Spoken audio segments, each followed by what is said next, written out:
Hey everyone. Well, it has been another week in America. Things I am grateful for are genuine progress on the vaccine, genuine progress as represented by the American Rescue Plan, Biden's economic stimulus bill that got through Congress and is delivering relief to American families in a way that is huge and represents a huge shift in our country in terms of who and what we prioritize. And yet, in the midst of all this, then come Tuesday night, for me, it was around bedtime with my kids, we got news of hate crimes in suburban Atlanta, racially motivated hate crimes against Asian women in suburban Atlanta. It is rough out there. Everybody, we really need each other. And you know what we also need? We need leadership. We need leaders who are willing to step up, step into the breach. We need leaders who do not engage in racist conspiracy theories, like, for example, my guest tonight. I am so grateful to have with us tonight Marcus Flowers, who is stepping up in Georgia. Hi, Marcus. Hey, Katie, how are you? Well, I am just so grateful to have you with us tonight. You are one of these real inspiring candidates, Marcus, okay? Everybody, Marcus is a U.S. Army veteran, and this is not, a guy who was like in and out of the service there for a minute.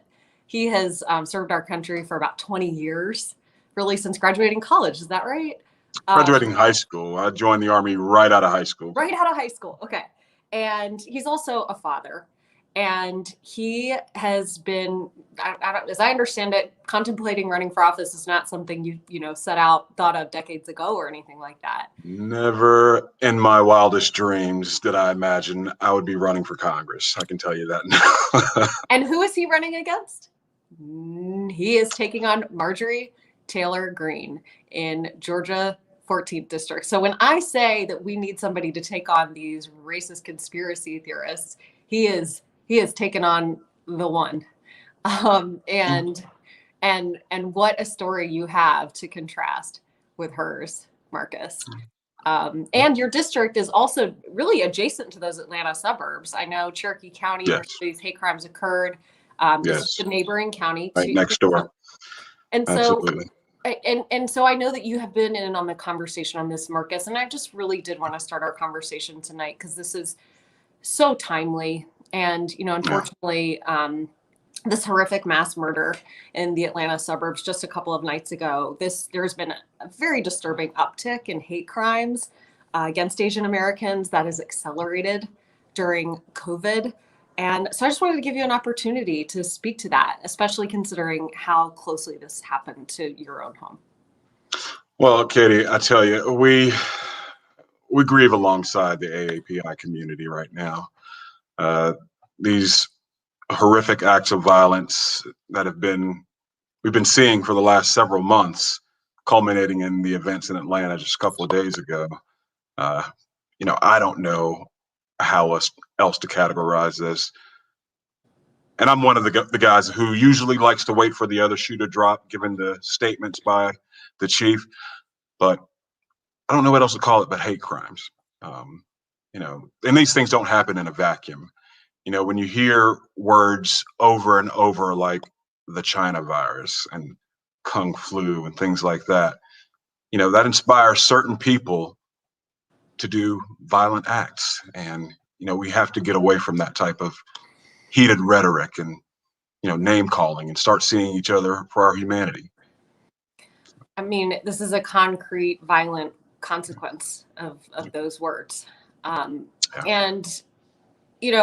I know, Marcus, your story of becoming inspired to get into this race, I'd love for you to share that as well, because as a first-time candidate, we have seen a lot of people step up to the plate in the last 4 or 5 years who had never been involved in politics before. And I love these stories. And I think that, yours is unique even to just the last 18 months or so. Can you share with everyone how you came to this decision point?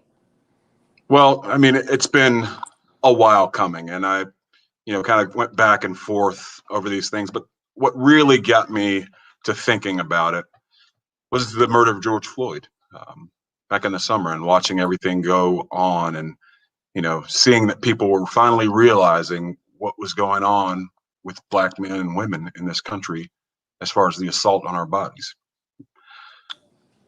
That was the first thing that got me going. I started thinking about it, and I was a government official at the time. In the riots over the summer or the protests, and then Marjorie Taylor Greene running in my district.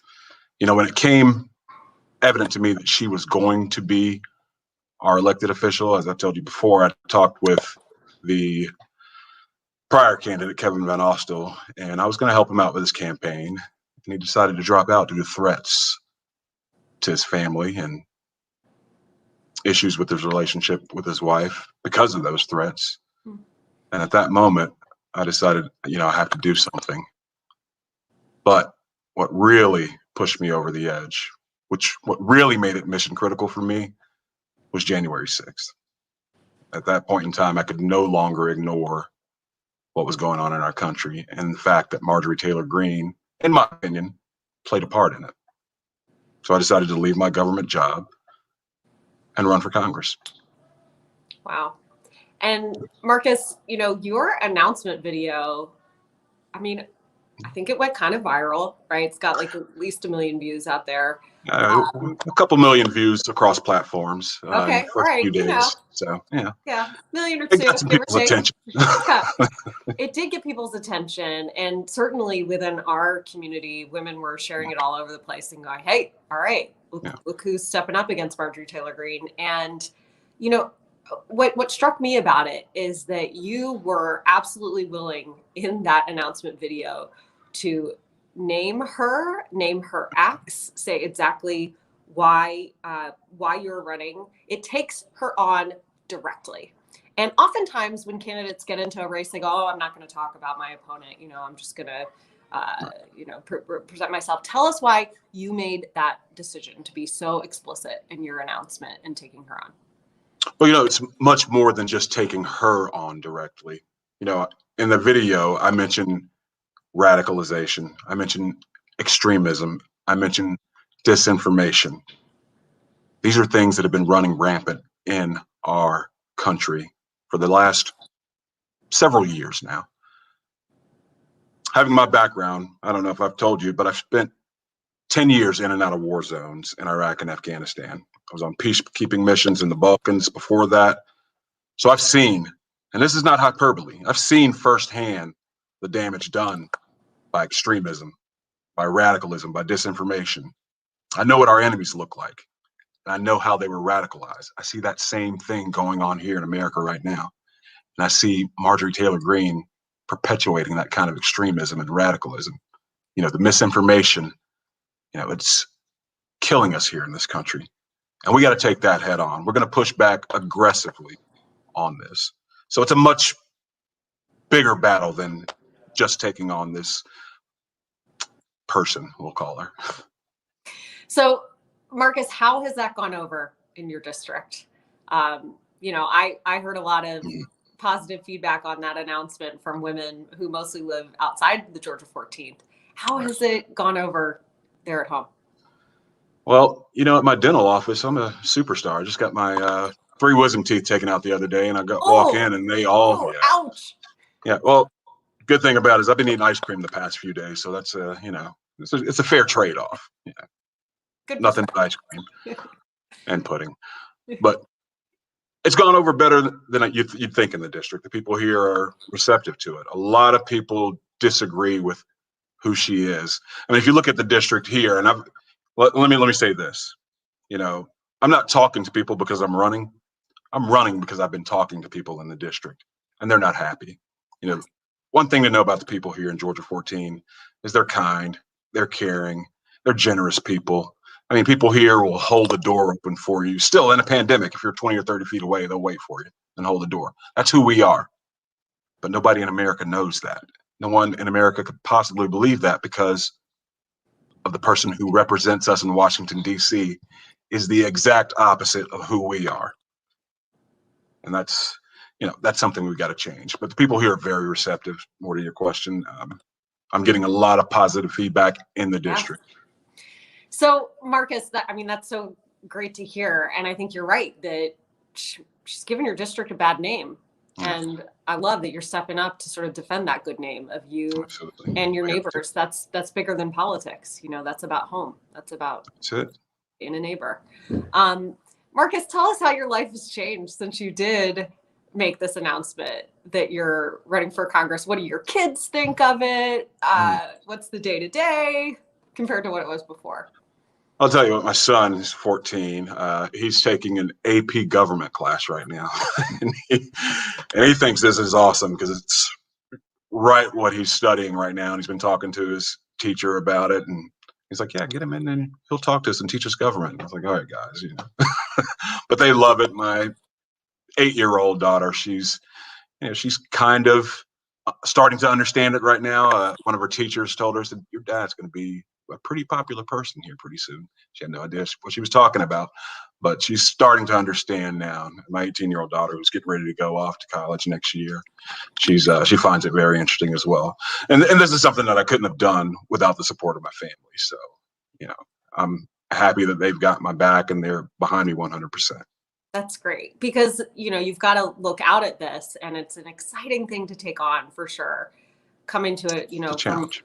Values driven, but huge challenge. Exactly right. And so what do you say to people who say, hey, look, Marjorie Taylor Greene, yeah, she may not be what most people would like to see in a representative, but she got 75% of the vote in your district. What makes you think, Marcus Flowers, that you or any Democrat could possibly win in your district?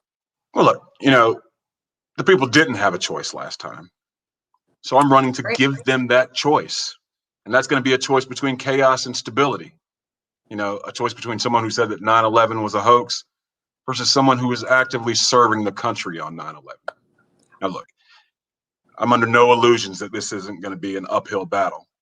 And I also know that I can't take this hill alone, and I'm going to need everybody's help. So for everybody out there listening, please go to marcusforgeorgia.com and donate to our grassroots campaign, because we're not going to accept corporate PAC money. It's time to get that dirty money or dark money out of our politics.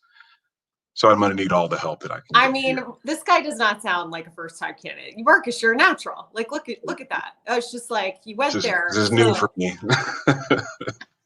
I mean, I'm impressed though. That's how you get support. You got to ask for it, right? You got to ask for it, apparently. Yeah, exactly right. Well, what an exciting time, and I love that your kids are so supportive. It sounds like they're going to be like running the volunteer coordination teams before long. Oh, well, they're going to be stuffing some envelopes. I can tell you that right now. Oh yeah. They got a lot of that in their future. So I think that's something I'm telling people about this district every day, though. I mean, she didn't even have an opponent on election day last time around. And now we see all this interest, all this focus, candidates stepping up. That changes. Yeah. That changes completely. And what a contrast you provide.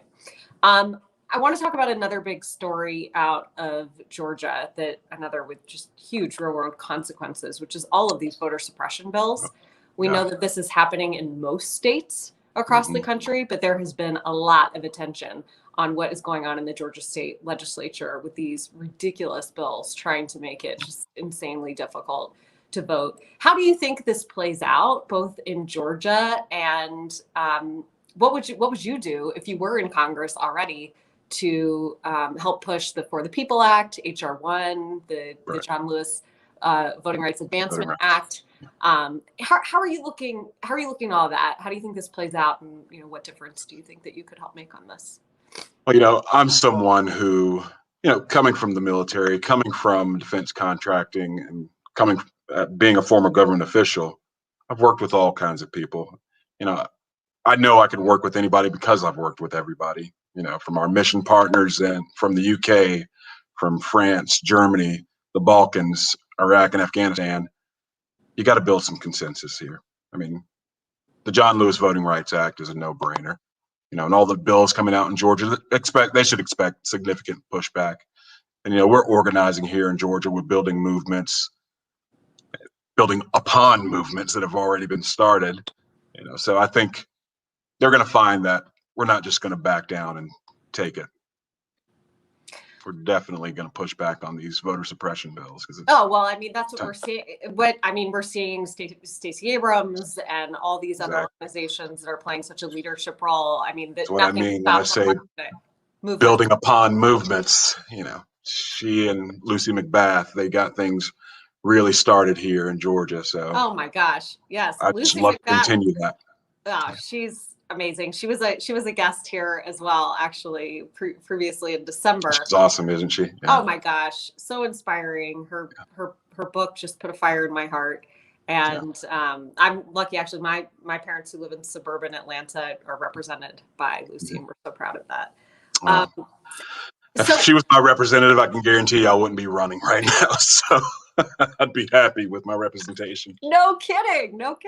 Okay, so Marcus, how I can imagine you have very clear views on these things. George Floyd's death is part of your motivation for being here. You have no qualms calling out what happened on January 6th and the insurrection at the Capitol and how wrong that was. None whatsoever. When it comes to voter suppression bills, you are clearly clear on where you come down and what needs to happen on these issues. Absolutely. You are coming into a district where there are going to be a lot of voters who really disagree with you. Perhaps they voted for Trump 2 times. Perhaps, they supported Marjorie Taylor Greene.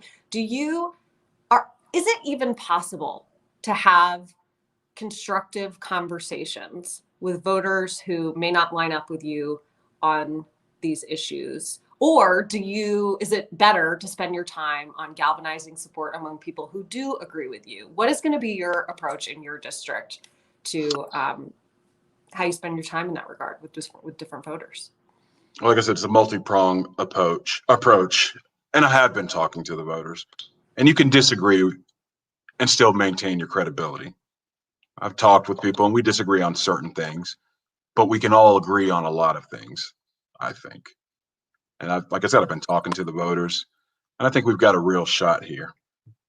But do you have any advice? Because this is something, we have so many women in our community who live in areas where sometimes they can feel kind of alone, a little bit isolated. And I always say, reach out. You're never alone. There are always people out there that if you speak up, you're going to find that sense of connection really in your community. But do you have advice for how to have those constructive conversations? Like how to reach out and build that bridge? I'm not talking about with the people who just want to burn it all down and they're, Marjorie Taylor Greene or bust, whatever. There are those. Right. There are those. But for those folks who you think that there can be a conversation for, like, what do you bring to that yourself, and how would you advise others who live in places where there might be a lot of other people around them who don't quite line up with them, and how to think about that, how to approach those conversations? And here's my personal advice. This is what I've always done: is I try to meet people where they are. Meet them where they are, and then try to slowly bring them, understand, listen to what their fears are, and then try to alleviate those fears, or alleviate those fears. That's always been my approach, and it's always worked for me. It's not, Marcus, I'm right, you're wrong. Why do you feel that way? And let's talk about it. Let's have a constructive conversation. Let's not play the blame game. And these obstructionist politicians out there nowadays, it's the heated rhetoric has got to go. But I like to meet people where they are and try and find out why they're there. And I like how you said, sharing your fears, because ultimately, I think sometimes we think, oh, if I can just find that one convincing fact or statistic, then I'll bring them over to my side. And that's just not always how it works. It doesn't. Find out where they are. And what I found out, and we addressed this a little bit in our launch ad, people are afraid of communism and socialism. They're afraid of Democrats because people like Marjorie Taylor Greene have told them that we're all socialists, that we want to tear the faces off of babies and eat them or something like that. And I can't even believe I'm going to say this part about Jewish space lasers, but this is what some of them believe about Democrats. And that's just not true. We know that. So once you meet people where they are and talk to them and say, hey, I'm a Democrat, you know me. You probably work with Democrats every day. It's not who we are.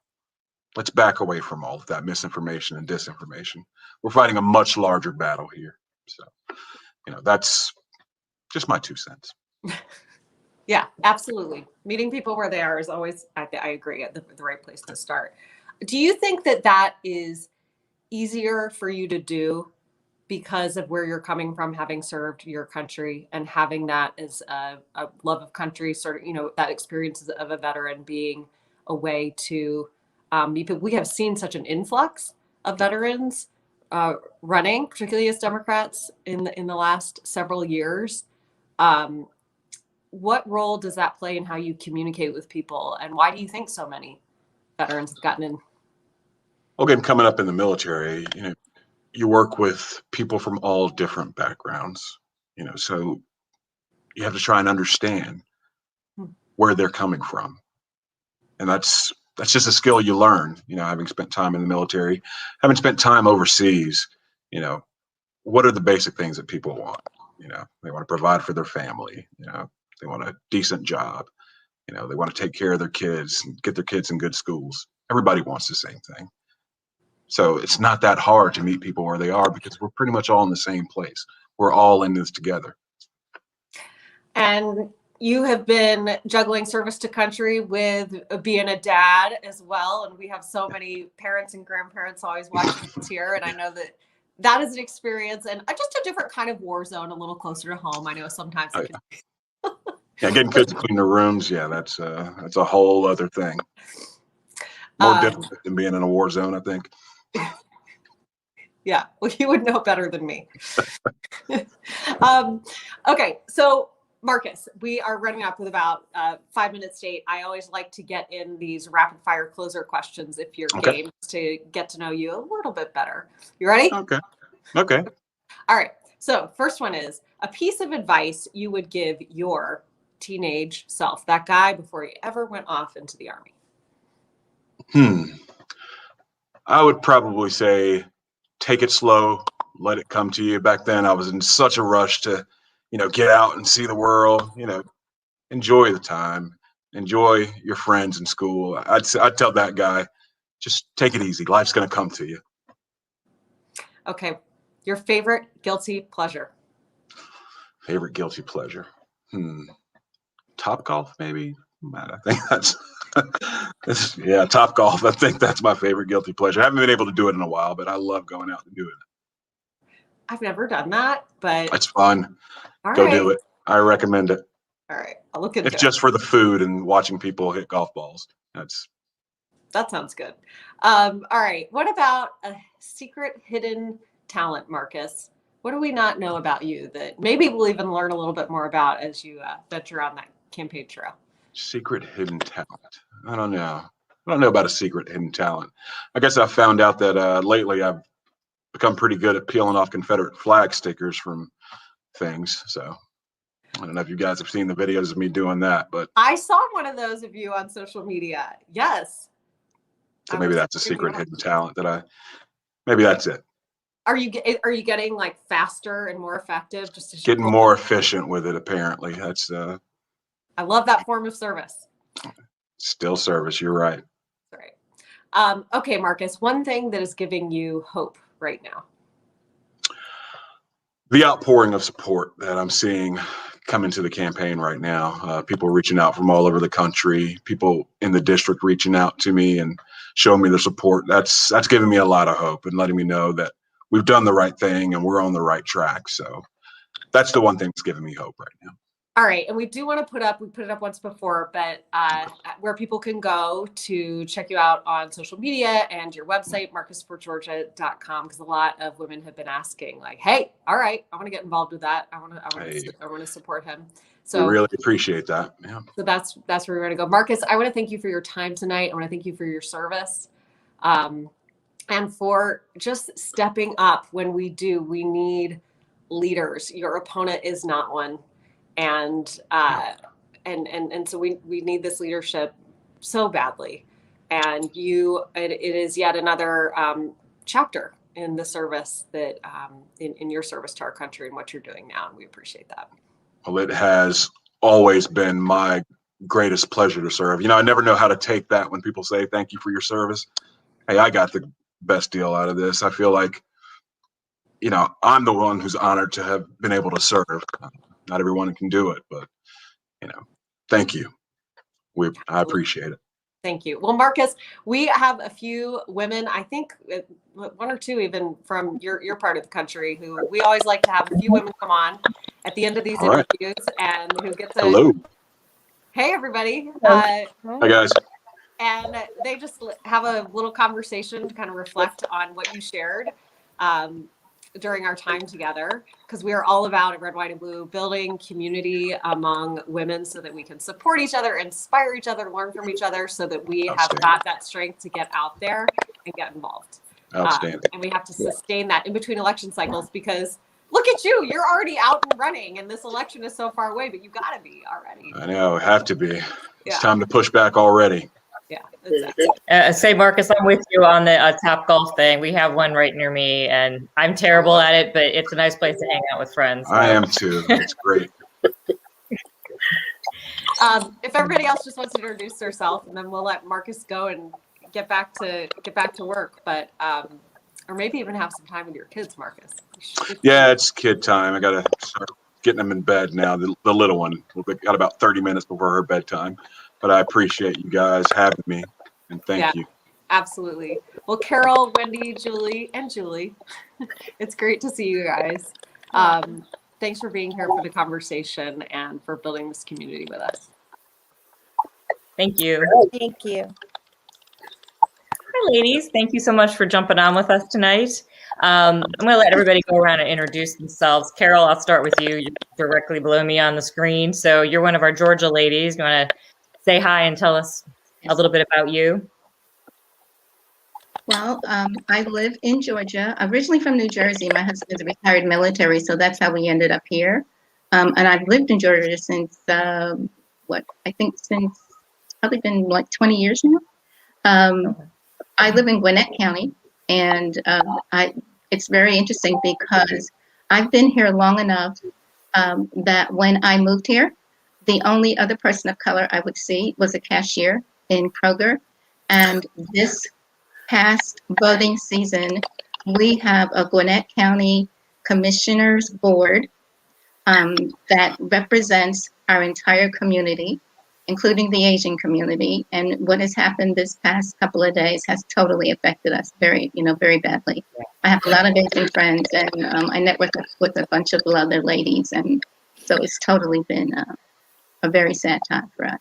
But thank you for having me. I enjoyed listening to Marcus.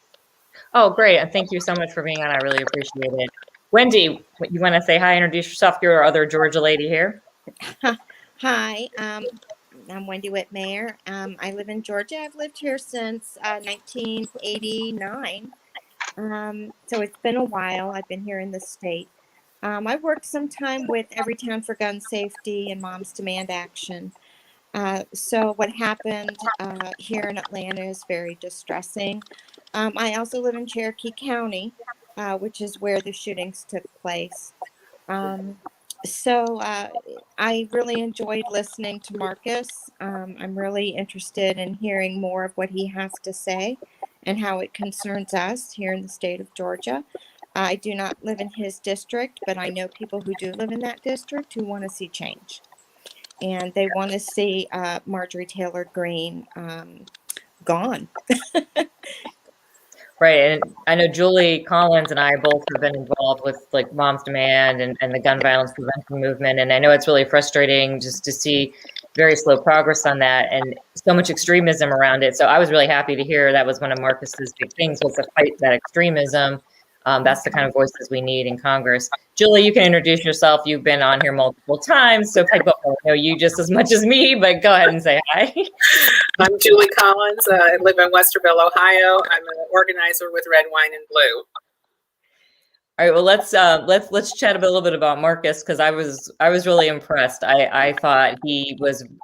I really liked how he started by just talking about the reasons that he was running, and based on, you know, being influenced by first the George Floyd murder and then also by just the extremism of, make sure I wrote this down right, Marjorie Taylor Greene, and then the January 6th insurrection. Like I said, I found it it's great to hear from people who are stepping up to run for office because they care. And it's not just some like my parents were a politician and I'm going to follow this career path. So I'll start with you, Carol, again. Takeaways, thoughts. What did you think about what Marcus had to say? Well, I was impressed with Marcus. You know, I'm familiar with the area only because I believe Calhoun is in the 14th district and it's a big shopping area for us when we want to go shopping. So that's probably been my only exposure to the area itself. But I've been actually appalled by Marjorie Greene, and I think that she needs someone really strong to take her on. She's going to come out fighting dirty, and you know, it sounds as if he's ready for that fight, and he'll be able to handle himself and handle himself well. I think that's going to be extremely important because she has so many. I mean, when you think of Kevin McCarthy and all of these other guys who are behind her, we have to have someone who can stand up and stand up for themselves and take it and give it back and give it back. And I think that he's the person who can do it. I mean, I have only seen his video, which I was extremely impressed with it. I was extremely impressed and I liked it a lot, but I feel like we need somebody that's really strong and feels comfortable. He's been around a bit and I don't think there's going to be a lot that can shake him. I really don't. So I'm impressed. 100% agree. You're right. It's going to be quite the battle with her. And I feel like he's up for that battle. He gave that impression to me. So Wendy, what about you? Any thoughts or anything that stood out to you from what Marcus was talking about? I'm very impressed by him, and I'm sorry I'm having an allergy attack right now.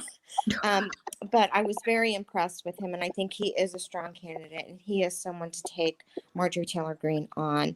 And we need somebody like him in Washington. And it's good to see that he is standing up for what he believes. He's standing up for Georgians.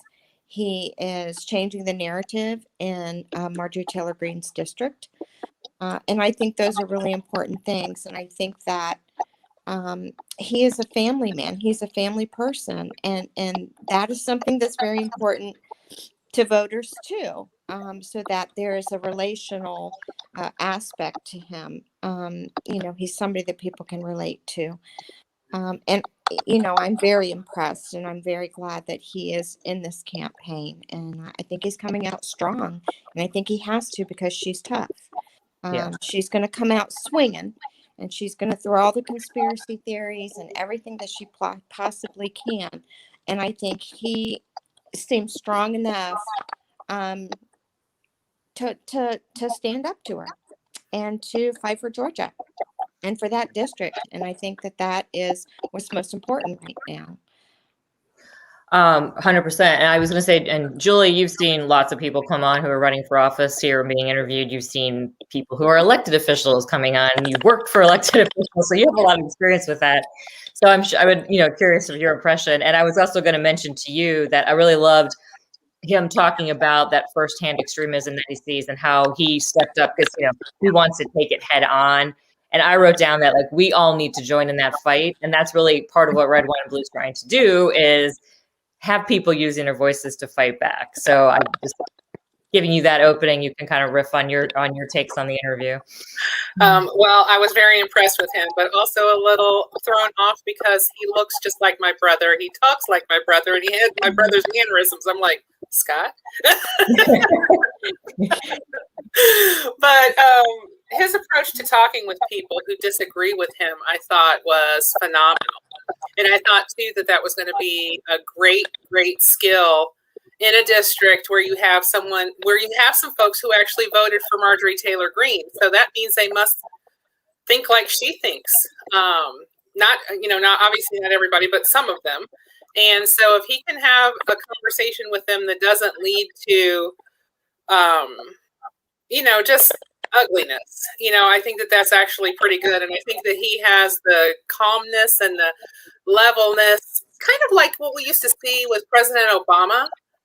How you just never saw him really riled. And I think that's an important skill, especially for someone who's of color. It's hard for some of us to run for office in different places and be passionate about things because it's perceived differently. And so I was really pleasantly surprised and thought his whole demeanor and everything was just fantastic. And I'm excited to see what happens and to watch, you know, how he proceeds forward. And I think that he's going to be able to draw a lot of folks, you know, into his corner. And I see, you know, I've seen other people in, you know, other areas of Georgia who are impressed with him and want, you know, to get rid of, it seems like everybody wants to get rid of Marjorie Taylor Greene, which is a great thing. So I'm just hoping that, you know, we can be successful in helping and that, you know, we can get this done. Yeah, I really love that part too, where he was just talking about meeting people where they are, because again, that's something else that's big with Red, White, and Blue, is knowing that you kind of have to meet people in this space, in their headspace, where they are, and try to, you know, talk to them that way. And people are willing to listen if you don't just come at them and attack them. And I think that's a mistake a lot of people make. But I also was glad that there was some discussion around the voter suppression bills that are going on in Georgia. And Carol, what is feeling on the ground right now with those? Because I know that your legislature has been very busy. You know, they have been extremely busy, and most of us saw it coming. We really did. Our concern now, because with what they've done, the only way that we can get beyond that is for them to go ahead, which is now the bill is actually in the Senate, so it's S1. We've got to get that passed. And obviously with the whole filibuster questioning as to whether or not what Biden will do with that, right. That's very concerning. I don't know if you guys heard, I call him Reverend Warnock, but Senator Warnock's speech. I actually watched it it was yesterday, as a matter of fact, and I watched it on C-SPAN, and it was just amazing. I was working, I had to stop what I was doing and just stand there and watch it and listen. And he said that we have to change the filibuster. And Schumer said that there's not going to be any other way. We're not going to lose this. If we lose this, we're in trouble. We really are in trouble.